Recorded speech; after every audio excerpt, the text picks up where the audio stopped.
Okay, hello everyone. Uh, so just a quick video. It's not normally the sort of thing I do, but I just encountered this game recently in a video on YouTube about just showing off some early access games. And yeah, this well, it's not really early access. This game is a demo on Steam at the moment. Its planned release is for the 26th of January next year.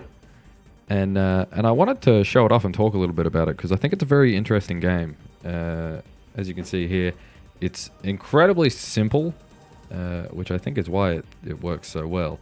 You basically use your mouse to move a skull. You move this one, and chained to you is a damage-dealing skull.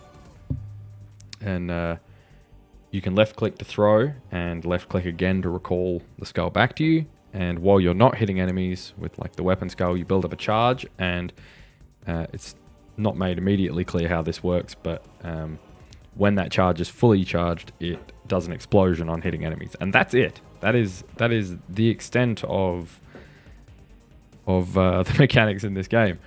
But it has this really cool depth that just it sort of works well in so many ways. Like you learn particular enemies and how to beat them.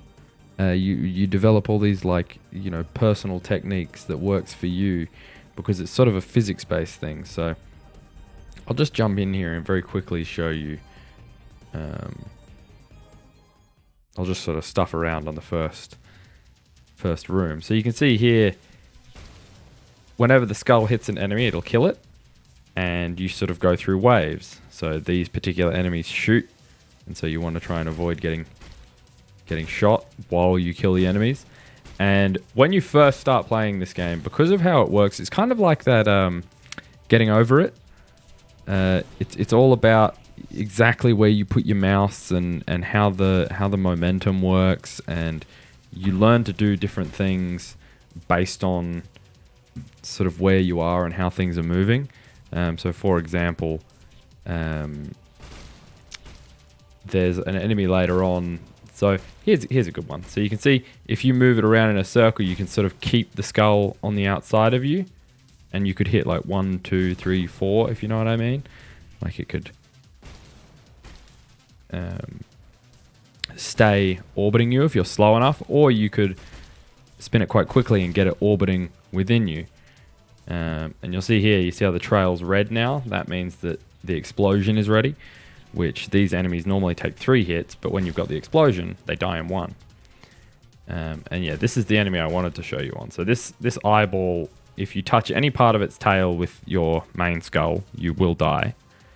But when you hit them, I'll try and... It just does, like, it just hits part of it, and then it gets smaller. But if you... it's not going to be very easy to see now because I'm going to explode it. But as the skull, you see there, as it moves through the tail, so if you can line it up right, you can get these eyes to, you see there? You can sort of wipe out an entire chain at once if your mastery of how the skull moves is good enough. You can sort of trail it exactly where you need it to. And so I've played 83 minutes is when I beat the first boss, and I've played a little bit of time beyond that. And when you first start, like, I am by no means great, but when you first start, it is so, it takes so long to get any sort of competency, but it feels really great once you learn certain things. And then this is the other aspect. So you'll see we've been through 6 rooms, and then we get a reward. And then we'll go through the middle 6, get another reward, end 6, get a final reward, so we'll have up to 3. And then we fight a boss. The rewards are... Some of them feel very strong, others feel horrible. Both of these aren't great for me, I don't think. So I'd like to see them maybe tune that a little bit better. And you also heal. So you get 2 hits. Is how this game works. My skull's been hit once, so any more hits and I die, but after I take this upgrade, I'm back to, you see, not bleeding, so I can take 1 more hit now. Now my center skull is going to be shooting. That's the upgrade that this has got. You see, now I've got a charged shot ready, so when I hit something, they blow up. And then the other aspect that you haven't seen yet is you can throw the skull. And this is related to the way the momentum works. So you've got to make sure you release the skull at the right time to send it where you want it. And recalling it back to you is also important. So you've got to make sure that, you know, if you throw it away that way, you can move past an enemy and then pull it back so that it sort of catches it on the return trip, I guess. And so sort of developing all these little techniques and like, you know, learning that the skull is subject to gravity. So throwing stuff sideways is often better than throwing it, you know, directly up, unless the enemy you need to hit is directly up, for example. But like learning how that works. Learning when to kill enemies right now versus charging up a charge shot so that you could kill a group of enemies. Things like that. This one seems insane. So now my chain kills enemies, and this is extremely strong. Like, it just feels so much more powerful than any of the other skills. So not sure if it actually is, but it feels crazy. It just feels like you can sort of more or less just spin around and never worry about anything. But yeah, you can see how, like, instead of spinning, if you sort of move with the skull in a... Whoops. If you move with the skull, you can sort of... how do you describe it? You can get the chain to stay in a vertical line, I guess. If you know how to sort of move yourself with it. You see, there was a good example of, like, keeping the skull in a slow orbit so that it was beyond you and it hit all of the enemies, rather than doing like one circle, then moving up here, doing another circle, then moving over here and doing another circle in order to hit all the enemies. And there was another, you know, good swipe of the thing. These diamonds gave me a hell of a time the first time I played this game. But it turns out you can just avoid them. If you just avoid them, they don't come back. One of the things that, so for example, again, those diamonds, like a strategy that you can do that's particular to them, like with the eyeballs, is if you throw your skull, because they all intersect in the center, you can time it so that you throw your skull, so you can, like, well, it's even better if you build up a charge shot and then just throw your skull towards the center when they... Oops, I guess I'm taking the buddy skull. But yeah, if you time it, you can then, you know, throw it at the opportune moment, and you can get all of them all at once, which is kind of cool. Enemies like... So these gun guys, not too bad if you want to kill them in melee, if you will, but throwing the skull at them is often quite good. Obviously, we've spoken about how you can kill these eyes, how they chain. These guys, sort of hard to see because they just evaporated immediately, but the ugly face dudes that explode into a cloud of flies, they're a great candidate for charging up a charge shot so that you have an explosion to wipe out the flies afterwards. Let's go bigger skull so you can see that one, because we haven't seen the other. Yeah, missed the throw there. See, there you go. And so you wipe out them all. Again, that particular enemy, I feel like they should stop when they reach the outside and come at you again, because they're the only room that you can just avoid, which is kind of strange. Like, every other room you have to actually clear in order to... Oh, it's getting sketchy. You also explode and clear the room, I guess, when you get hit, which I don't know if I like. And there are some other things that I think would be really cool additions to this game. One of them is the way you move when the skull isn't attached to you.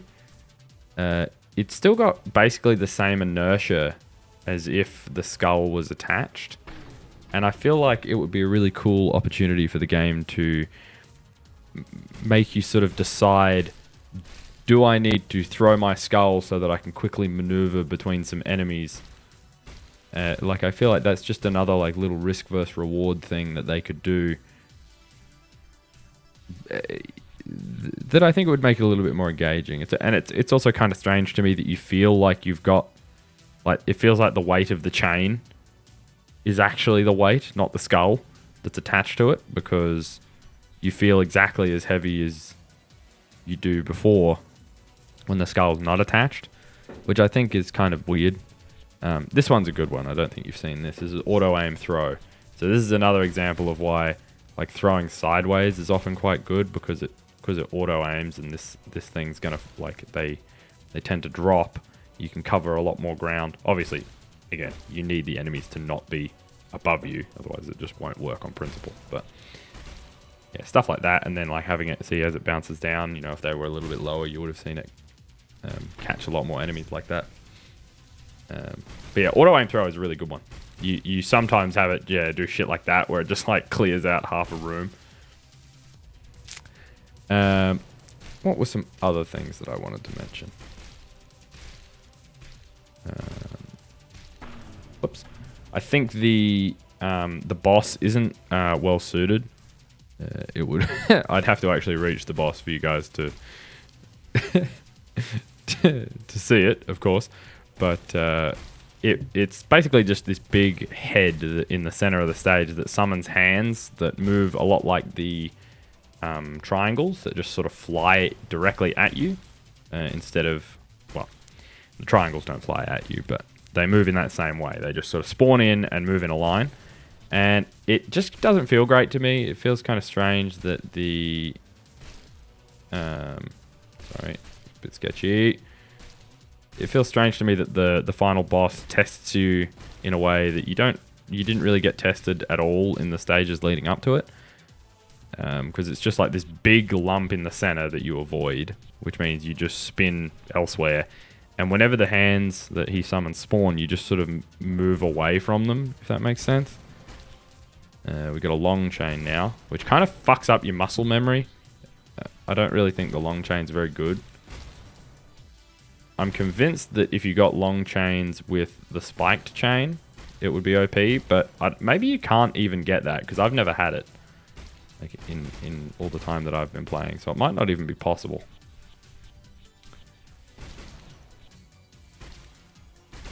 I also want to know if that is a thing that you can do.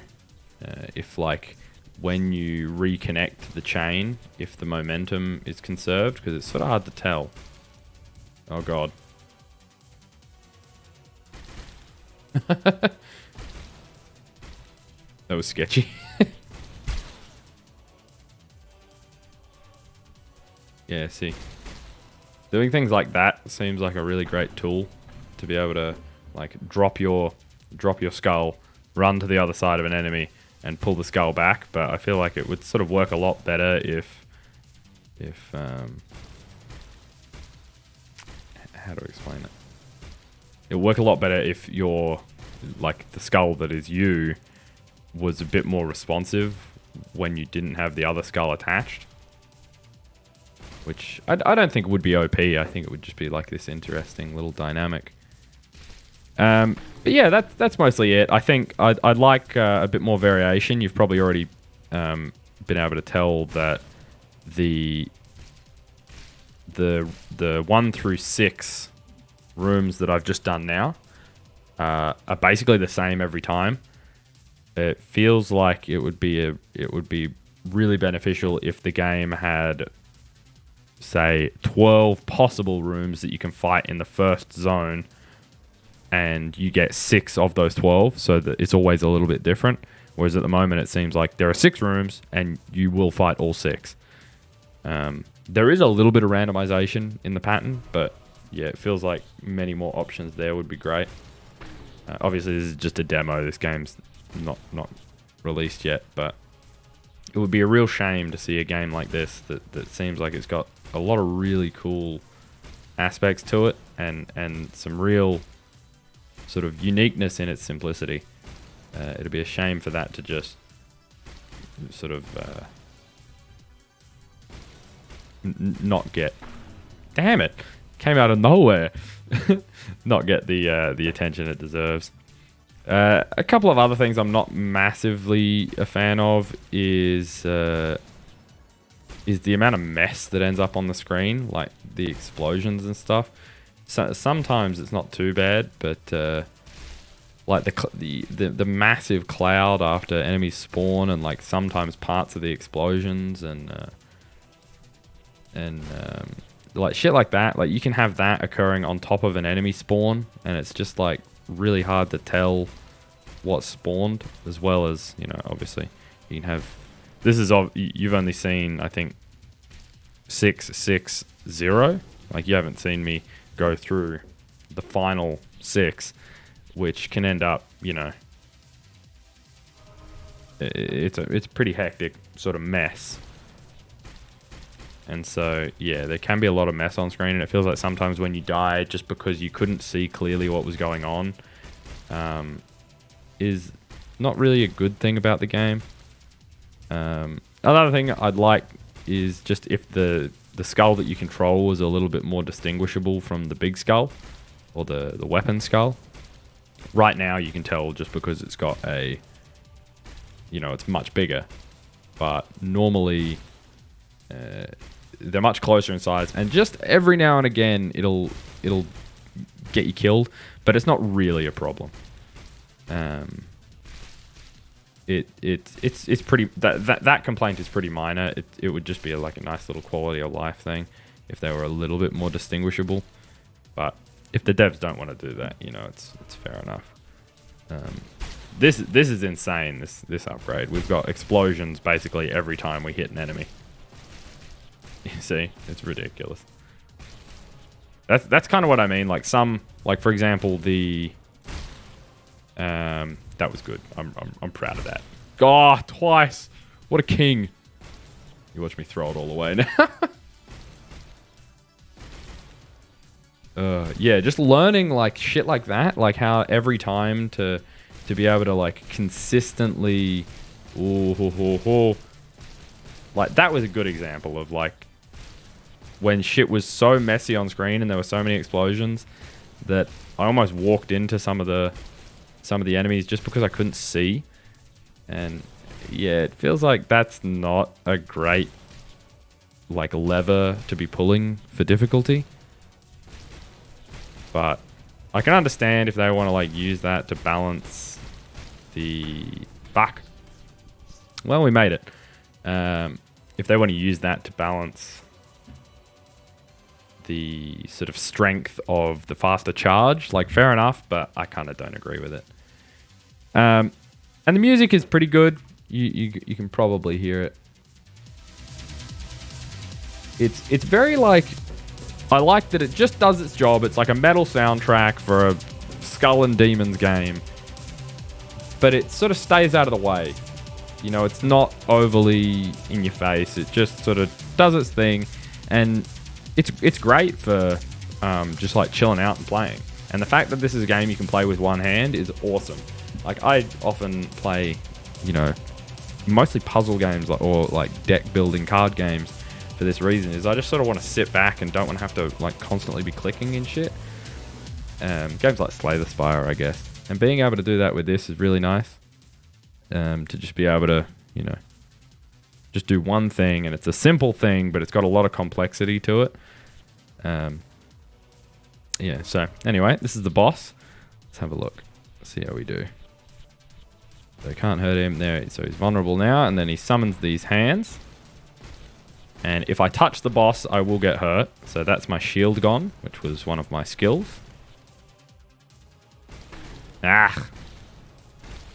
And yeah, you see here how like you need to kill those hands, but it feels like none of the enemies really did that, and there were no enemies that felt like the way the boss is, I guess.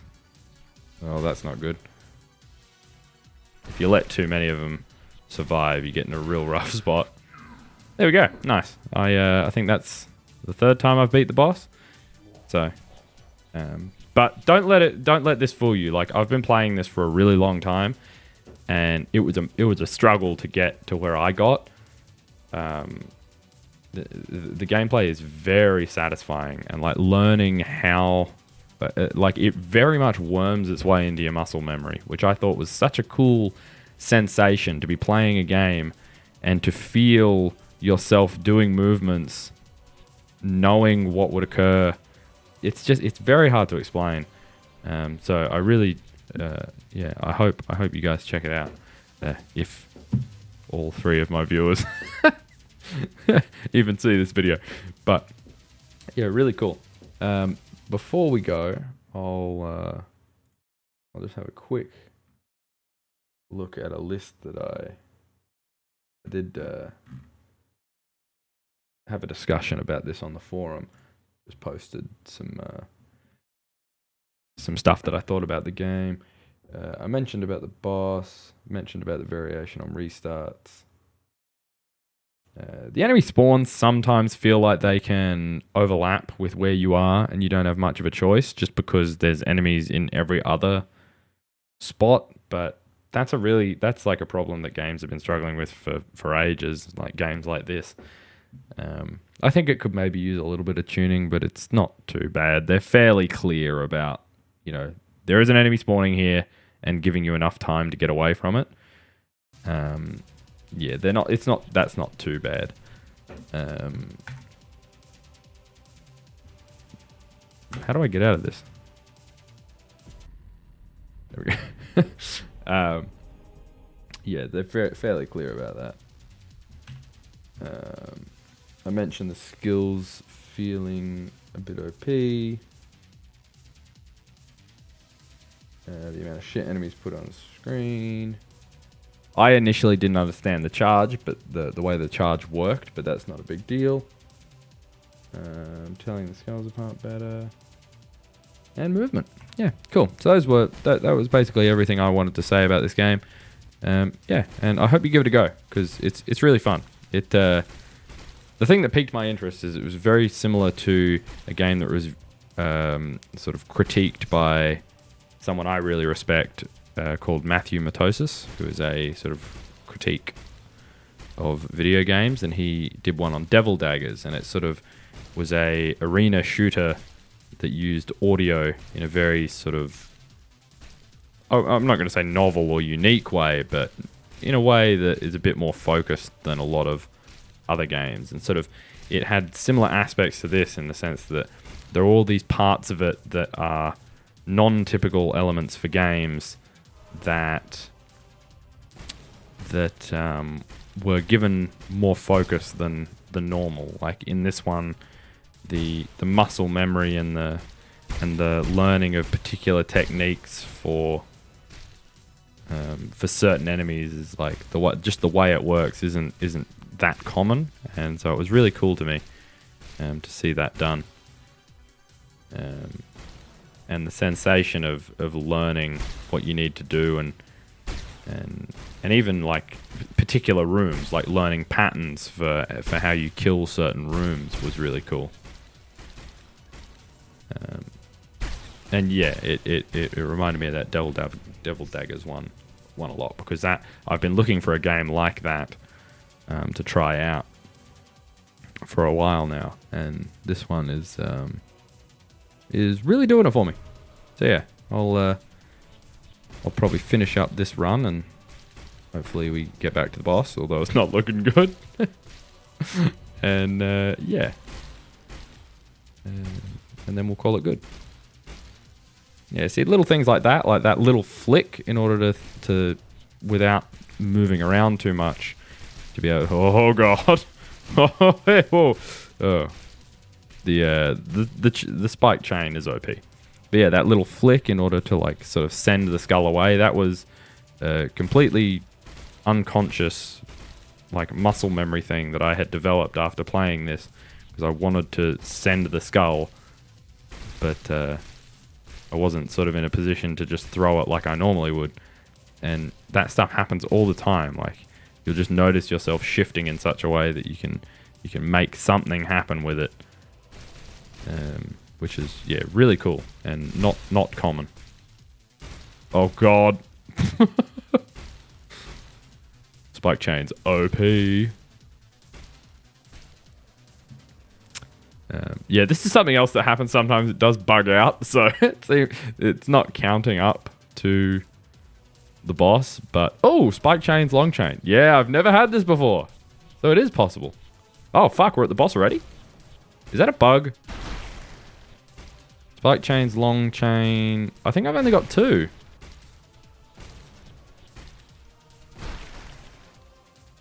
Yeah, spike chains, long chain is. Ah! Oh no! Yeah. See, so touching that boss can. Even if you touch like the tip of his horn, like that's why I don't like the boss. It just feels like this weird sort of.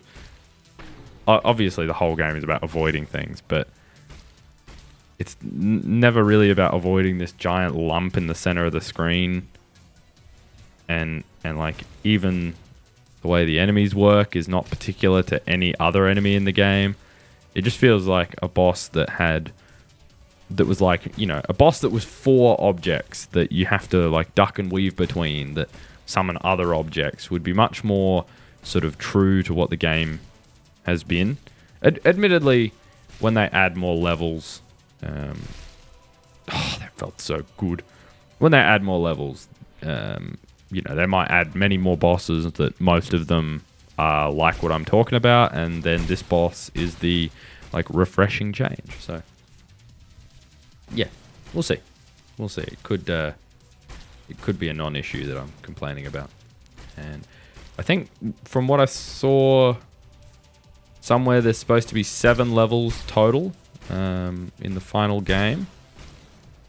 But don't hold me to that. That's just something I thought I saw on the store page or something. Whoops, fuck that up. Fuck that up too. Man, sucks to suck. There we go. Yeah, so very addictive. I don't want to stop the video. It's just so much fun to like work out.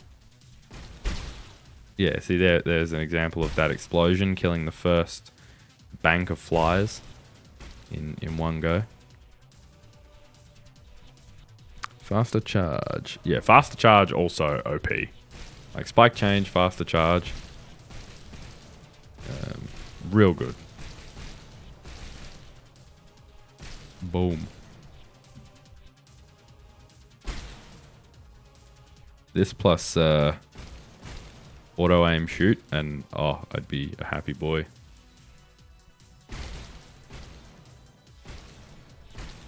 Yeah, just killing those guys. Like when you, I can't express this enough.